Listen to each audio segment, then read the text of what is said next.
dalam pimpinan Tuhan. Mazmur 119 ayat 105 silakan dibacakan. Mazmur 119 ayat yang ke-105.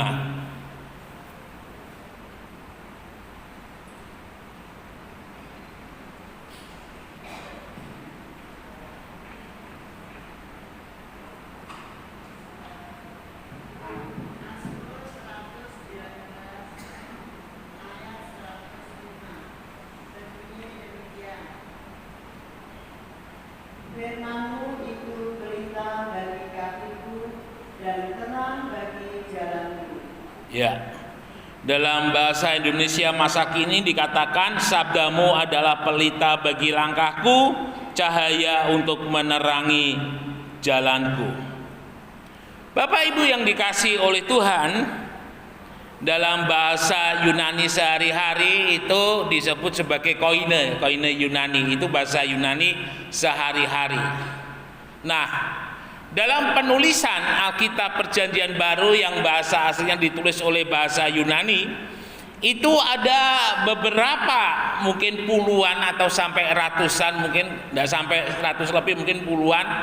Itu adalah kata-kata yang tidak pernah dipergunakan dalam kehidupan sehari-hari. Ya, dengan kata lain, bahwa istilah atau kata itu diperkenalkan oleh para penulis Alkitab. Jadi sebelum para penulis seperti Matius, Markus, Lukas, dan Yohanes maupun Rasul Paulus menggunakan kata ini, kata-kata ini adalah kata-kata yang tidak pernah digunakan dalam Yunani koine atau Yunani sehari-hari. Dan salah satu daripada kata yang tidak pernah digunakan dalam bahasa Yunani sehari-hari itu adalah kata logos. Ya, adalah kata logos yang mempunyai arti firman. Firman di sini juga boleh dikatakan perkataan atau kata-kata, tetapi bukan perkataan manusia, bukan kata-kata manusia. Tetapi logos ini atau firman itu adalah kata-kata yang dipergunakan untuk kata yang diucapkan oleh Allah, kata yang diilhamkan oleh Allah kepada para penulis-penulis daripada kitab Injil.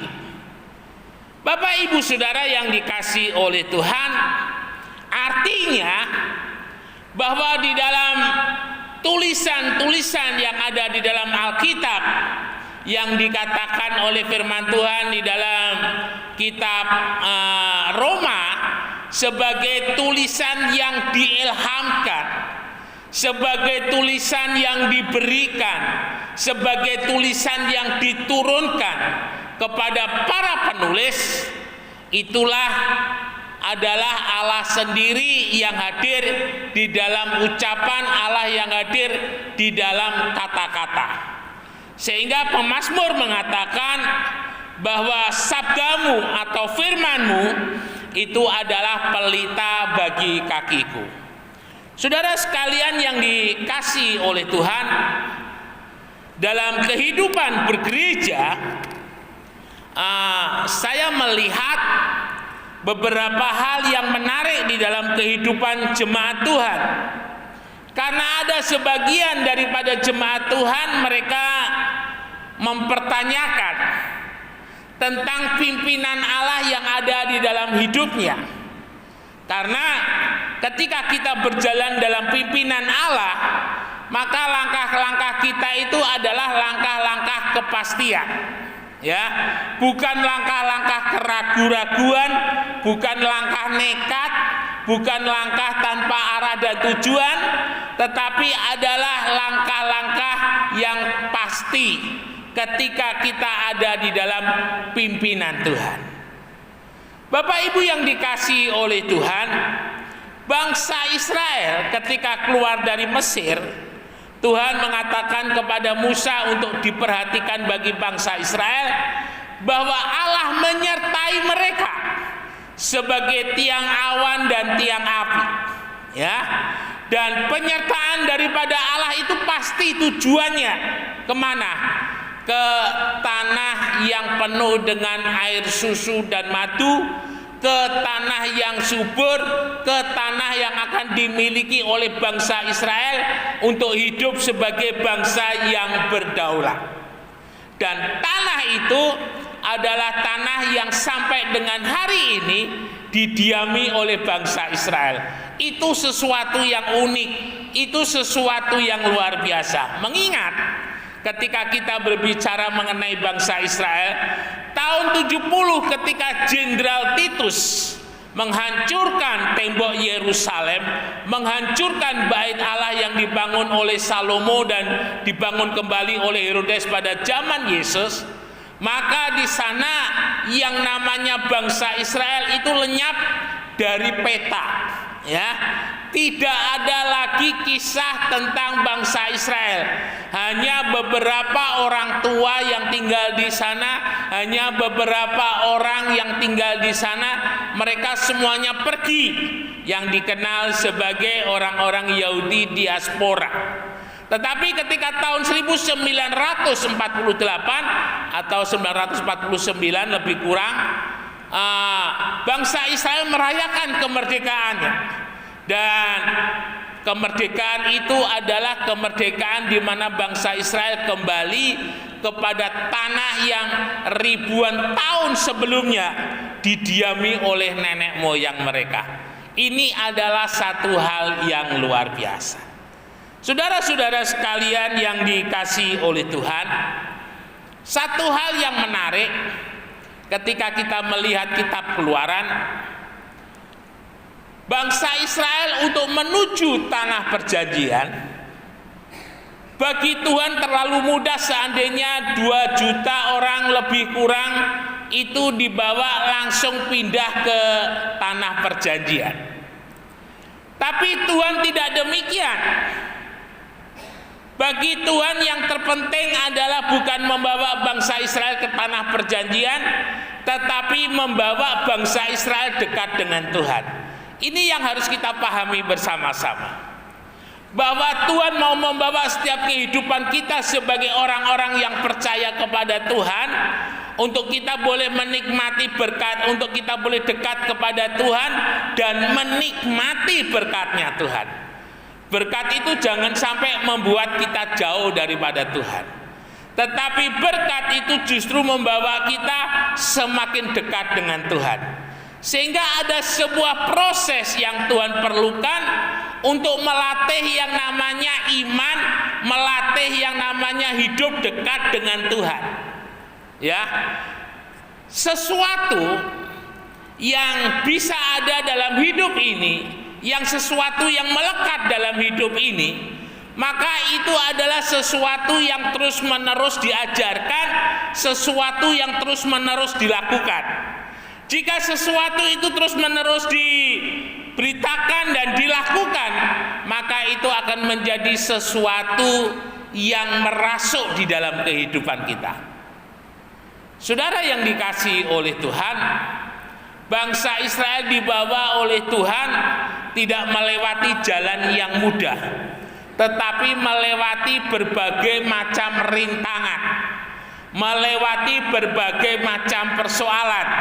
Jadi kalau ada orang Kristen yang berpikir ketika dia menjadi Kristen tidak ada masalah, itu salah. Yang ada masalah tetap ada, tetapi ada Tuhan yang menyertai untuk menopang, menolong, dan memberikan jalan keluar. Ketika bangsa Israel menghadapi masalah dan persoalan yang Tuhan izinkan, karena masalah persoalan tidak pernah datang daripada Tuhan, tetapi Tuhan izinkan terjadi, maka di sana kita boleh melihat sebuah proses pembelajaran.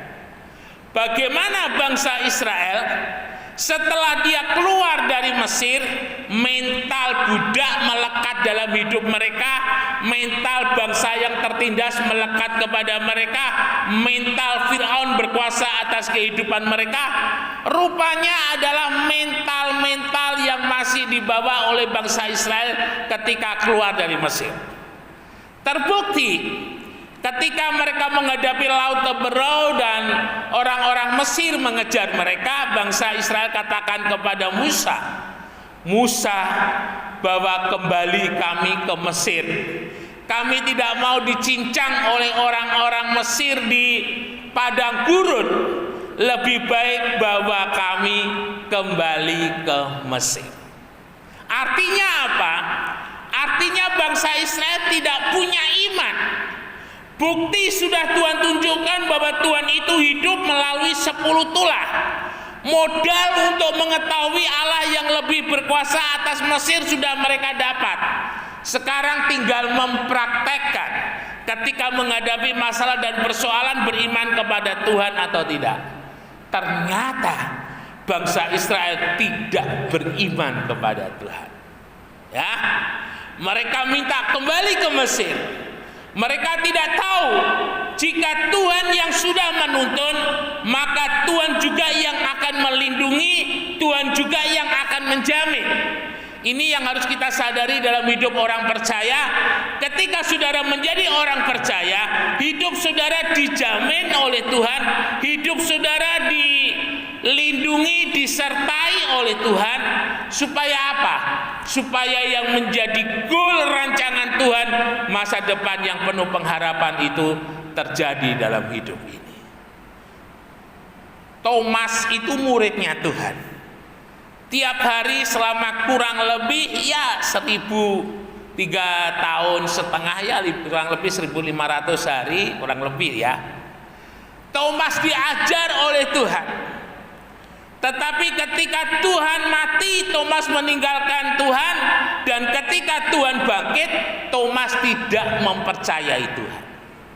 Baru hari yang ke-8 ketika Tuhan kembali dan ketemu dengan Thomas, Tuhan katakan, Thomas, dengan kata lain, dengan mata jasmanimu, dengan kekuatan dan pikiranmu, ini tanganku kamu pegang. Ya, ini bekas luka di lambungku kamu pegang, ini bekas luka di kakiku kamu pegang. Dan Tuhan katakan, dan mulai sekarang jangan kamu tidak percaya. Tetapi Yesus berkata, berbahagialah orang yang tidak melihat namun percaya. Kita tidak melihat Tuhan, tetapi kita punya firman Tuhan. Huruf-huruf di dalam firman Tuhan adalah huruf-huruf yang dicetak oleh Lembaga Alkitab Indonesia. Huruf-huruf yang sama dengan novel-novel Laros mungkin, ya, atau Agatha Christie sekawan, ya, 5 sekawan, novel-novel remaja, ataupun novel-novel Lord of the Ring atau yang lainnya mungkin yang Bapak Ibu Saudara pernah tahu. Itu sama. Yang membedakan adalah ketika kita baca novelnya Laros, ketika kita membaca novelnya Agatha Christie, dan kita percaya tentang apa yang mereka tulis, itu tidak terjadi apa-apa. Ya, tulisannya Agatha Christie, tulisannya Laros itu ketika kita percaya kepada tulisan itu nggak akan terjadi apa-apa. Seperti halnya orang kalau lagi gandrung sama yang namanya sinetron. Ya, Febiola, istri daripada Bang Franky, pernah cerita dia pernah dimarah-marah oleh ibu-ibu di pasar karena peran antagonis yang diperankannya di sinetron. Ya, nggak ada apa-apa, tapi itu beda. Ketika Alkitab yang saudara punya, saudara buka, saudara baca dan saudara imani, maka firman yang hidup itu akan keluar di sana. Kuasa yang hidup itu akan keluar dari sana untuk memberkati di dalam kehidupan kita. Nah, ini yang dikatakan sebagai sabdamu adalah pelita bagi langkahku, cahaya untuk menerangi jalanku. Saudara, dalam perjamuan kudus Matius 26 ayat yang ke-26, di sana dikatakan dalam firman Allah yang hidup, ambil dan makanlah roti ini, karena inilah tubuhku. Perjamuan kudus diperintahkan oleh Tuhan untuk senantiasa dilakukan. Dari ayat ini kita bisa mengambil kesimpulan bahwa persekutuan di dalam tubuh Tuhan adalah persekutuan di dalam firman Allah. Ya, persekutuan di dalam Tuhan adalah persekutuan di dalam firman Allah. Dan ketika persekutuan dalam Tuhan, dalam firman Allah itu terjadi, maka sabdamu adalah pelita bagi langkahku, cahaya untuk menerangi jalanku, itu akan terjadi. Mazmur pasal yang pertama, ya, dikatakan di sana ayat yang kedua, yang kesukaannya, dalam terjemahan yang lain, yang kesukaannya adalah melakukan perintah Tuhan dan yang merenungkannya siang dan malam. Ayat yang ketiga, ia seperti pohon yang ditanam di tepi aliran air, yang tidak pernah layu daunnya, dan apa saja yang diperbuatnya berhasil. Bapak Ibu yang dikasihi oleh Tuhan, hidup ini sebuah proses. Ada sebagian orang Kristen, dia mau berkat tapi dia nggak mau prosesnya. Dia mau kemuliaan tapi dia tidak mau prosesnya. Maunya instan, bin salabin, ya. Sehingga ketika dia tidak mau ada di dalam proses, dia berusaha dengan kekuatannya sendiri meraih keberhasilan, yang kita boleh tahu mereka pasti akan mengalami gagal dan gagal. Dan yang menarik, ketika gagal dan gagal, mereka mengatakan Tuhan sedang menguji saya, Tuhan sedang mencobai saya, Tuhan sedang jauh dari saya, ya, dan bla bla bla bla bla. Dan yang lebih parah, mereka mulai menyalahkan, saya sudah setia Om, saya sudah melayani Om, saya sudah memberikan persembahan, saya sudah memberikan persepuluhan, tetapi hidup saya kok masih tidak berubah. Masalahnya saudara tidak mengalami yang namanya proses. Ya, proses ini harus terjadi. Kalau kita mau melihat pengalaman daripada Bapak Abraham ketika keluar dari Mesopotamia, keluar dari Ur Kasdim. Jadi Bapak Abraham itu bukan orang Yahudi, Bapak Abraham itu bukan orang Arab. Istilah Yahudi itu adalah berasal dari kata Yehuda, ya. Karena setelah bangsa Israel pecah menjadi dua kerajaan, utara dan selatan, maka yang selatan itu ada suku Yehuda dan Benyamin, mereka tinggal di sana. Tetapi ketika mereka mengalami diaspora dari Yehuda, itu kemudian muncul kata Yahudi. Nah, saudara yang dikasihi oleh Tuhan Yesus, kita harus melihat dalam kehidupan Bapak Abraham sebagai contoh. Yang pertama, ketika Bapak Abraham di Mesopotamia, dia mendengar firman Kejadian 12, pergilah dari negerimu, dari sanak saudaramu ke negeri yang aku tunjukkan kepadamu. Hal yang pertama yang dilakukan oleh Abraham, dia adalah percaya kepada Tuhan. Ya, dia percaya kepada firman yang Tuhan sampaikan kepadanya. Yang kedua, Abraham bertobat. Bertobatnya Abraham itu apa? Meninggalkan Mesopotamia, meninggalkan Ur Kasdim dengan segala kenangan, dengan segala yang ada di sana, dan Abraham 100% mengikut Tuhan. Pertobatan saudara akan menentukan iman saudara. Ketika pertobatan kita tidak sungguh-sungguh, maka kita pun juga tidak akan mempunyai iman yang utuh. Iman yang utuh, iman yang kuat didasari dengan pertobatan yang sungguh-sungguh. Ya, mengapa ada orang Kristen di tengah jalan dia bisa pindah arah, dia bisa pindah tujuan, oleh karena dia dalam kehidupan berimannya kepada Tuhan tidak disertai dengan pertobatan yang sungguh-sungguh. Bapak Ibu yang dikasihi oleh Tuhan, seperti penjunan dan tanah liat. Tanah liat yang bisa dipakai oleh penjunan adalah tanah liat yang bersih. Tanah liat yang tidak ada kerikilnya, tanah liat yang tidak ada batunya. Karena tanah liat yang ada kerikil dan batu, dia akan merusak ketika penjunan itu mulai membentuk tanah liat. Ya, ini harus kita sadari bersama-sama. Jadi hal yang pertama ketika Bapak Ibu Saudara mau menerima hidup yang dipimpin oleh Tuhan kepada masa depan yang penuh pengharapan, miliki pertobatan ya yang baik, karena itu akan membangun iman saudara yang kuat. Itu yang dilakukan oleh Abraham. Lalu hal yang kedua yang dilakukan oleh Abraham, hidup menurut pimpinan Tuhan. Mungkin saudara tanya, bagaimana caranya Abraham hidup menurut pimpinan Tuhan? Di sana kita akan membaca bagaimana setiap hari Abraham mempersembahkan korban dan Abraham bersekutu dengan Tuhan. Nah, di sana Abraham menerima yang tuntunan Tuhan ketika pagi hari dia beribadah pribadi kepada Tuhan. Dengan kata lain, saat teduh. Ya, ketika saudara saat teduh, Tuhan akan ingatkan hari itu apa yang akan saudara hadapi, dan hari itu Tuhan akan pimpin saudara bagaimana menghadapi hal-hal yang harus saudara hadapi pada saat itu. Seperti seseorang yang pakai helm kemudian helmnya dilepas, ya, enteng. Ada sebuah pencerahan yang Tuhan berikan, masalah persoalan yang sulit, yang sukar untuk kita tangani itu, tiba-tiba kita boleh mendapatkan sebuah pembukaan daripada Tuhan.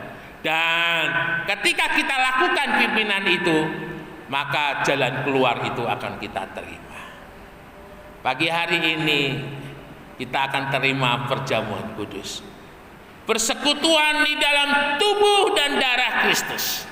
Sungguh-sungguh kita mau imani sebagai persekutuan tidak hanya tubuh dan darah Kristus, tetapi juga di dalam persekutuan dengan firman Allah. Dan kita akan tiap hari jaga tuntunan Tuhan itu lewat saat teduh.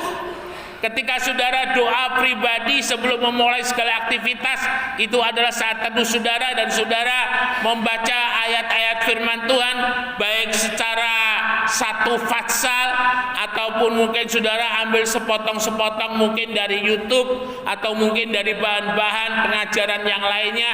Jadikan itu rema saudara, dan saudara akan melihat tuntunan yang membawa kepada masa depan itu akan menyertai dalam kehidupan kita. Teruslah hidup dipimpin oleh Tuhan dan nikmati masa depan yang penuh pengharapan itu terjadi dalam hidup ini. Immanuel, Tuhan Yesus memberkati, beri kemuliaan bagi nama Tuhan. Mari kita sama-sama bangkit